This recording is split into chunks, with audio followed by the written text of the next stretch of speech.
Hello and welcome back to Culinary Haven. Today we're making tomato soup cake. I know it sounds a bit odd and you may feel skeptical. Please don't be. Don't knock it until you try it. It's really good. I'll say if you like a good carrot cake, you will love this one because it's like the best carrot cake ever without any carrots. Let's begin. So let's do it. We'll start with 100 grams of melted unsalted butter, followed by 125 grams of white granulated sugar and 125 grams of soft light brown sugar. So we'll whisk it together.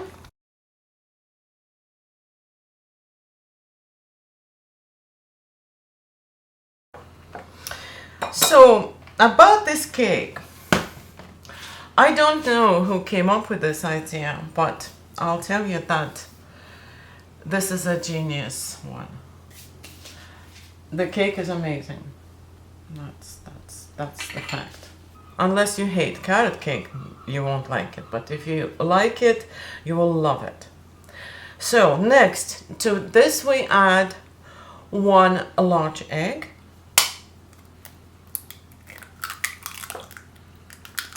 Lucky, 2 yolks.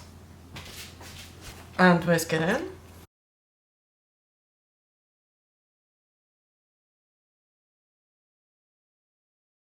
I want to scrape a little bit and continue. No special techniques here. All we're doing is just thoroughly combining everything together.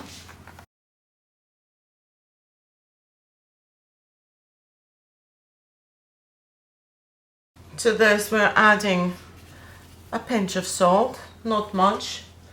The tomato soup has plenty of salt in it. Half a teaspoon of ground cloves, a teaspoon of ground cinnamon, and a teaspoon of vanilla. Of course, where would I be without vanilla? It's already giving this amazing scent. Now we'll whisk it all together.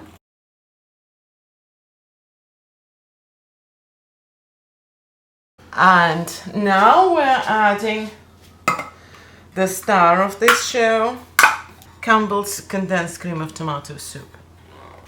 The whole tin goes in. Smells lovely.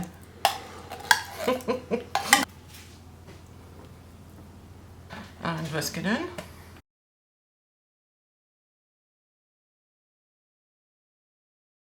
So basically everything in one bowl, bang, bang, bang, super quick and easy with a terrific result. And now we're going to sift in the flour and the baking powder. So 225 grams of plain flour and 2 teaspoons of baking powder.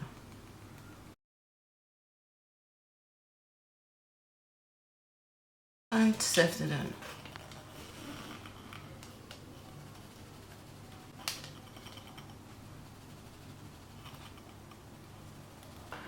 And now fold it in.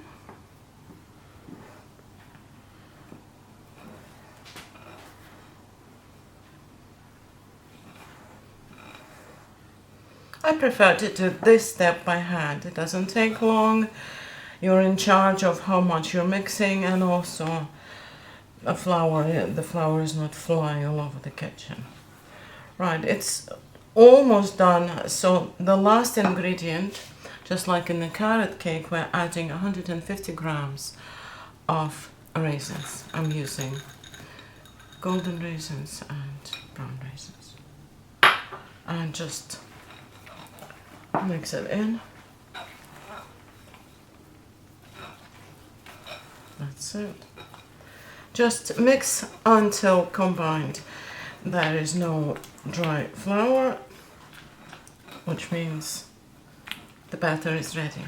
Don't overdo it when you're making cakes. Don't over mix your batter or you will end up with a tough or dry cake. That's it, done. And now we're going to pour it into a greased parchment lined baking tin. I'm using the square one. You can obviously use any a tin you like.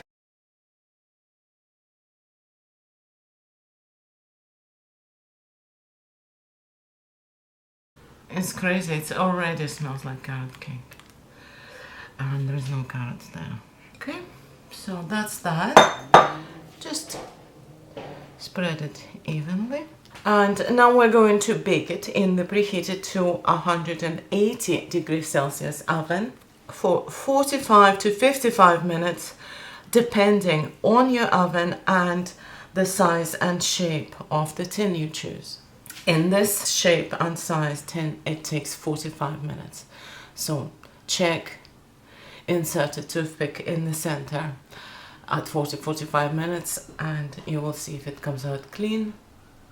It's ready.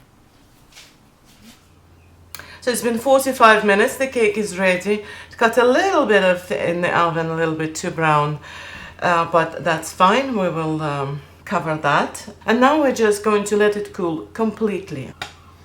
So I'll just take the sides off. To frost this size cake, we'll need 100 grams of cream cheese, 50 grams of softened butter, a teaspoon of vanilla, pure vanilla extract preferably.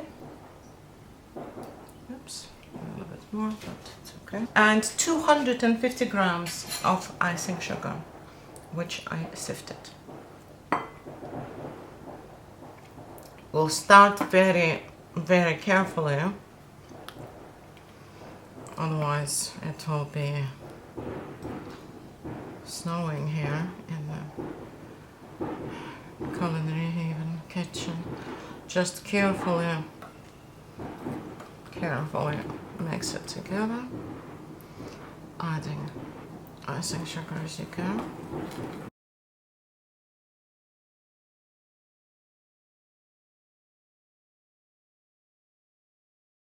Seems like a lot, but not really.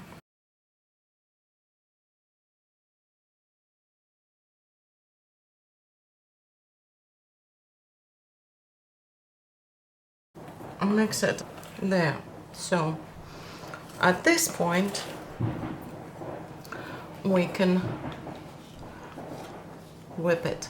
I'm sorry about the noise, there are fireworks going on outside, so just ignore it. So using an electric whisk, whip it until it's fluffy.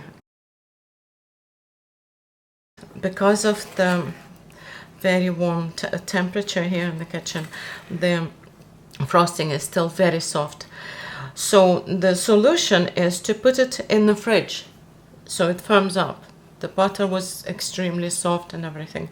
So we're just going to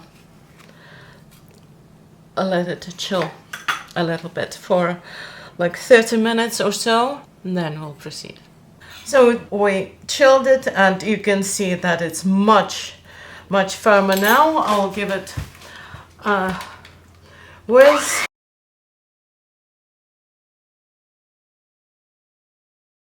And my whisk on full speed was struggling to get through, so it's perfect consistency for piping, or just if you don't want to pipe, you don't have to, you can just spread the frosting all over the cake.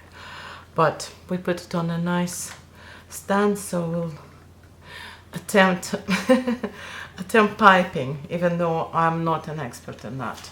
So I prepared the piping bag here with the nozzle, and now we'll fill it up with our frosting. So I'll start with, I'll just spread a little bit of frosting all over the cake first of all. Hopefully it will be enough for everything.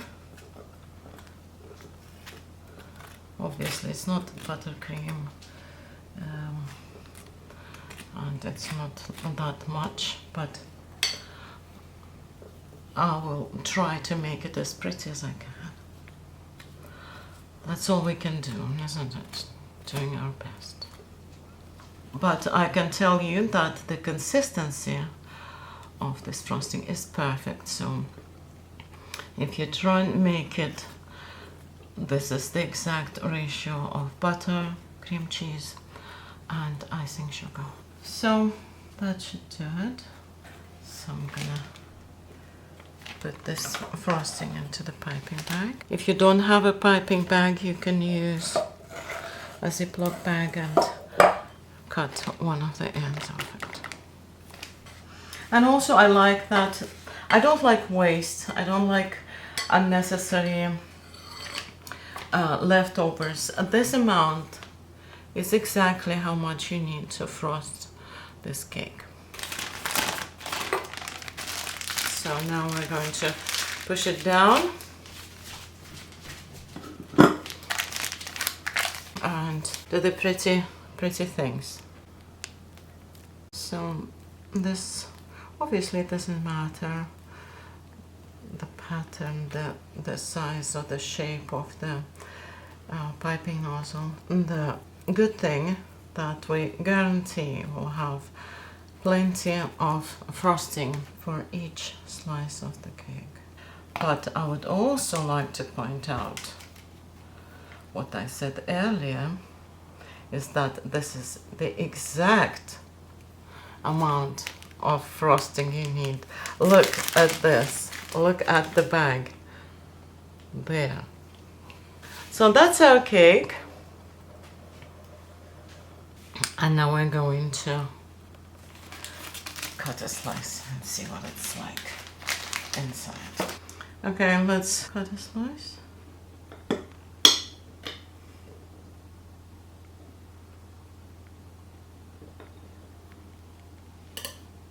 Take a look at that. It's absolutely perfect. You can see it's moist, fluffy, full of wonderful aromas, and don't be skeptical. It's definitely worth a try. Thank you for watching this episode of Culinary Haven, and until next time, bye!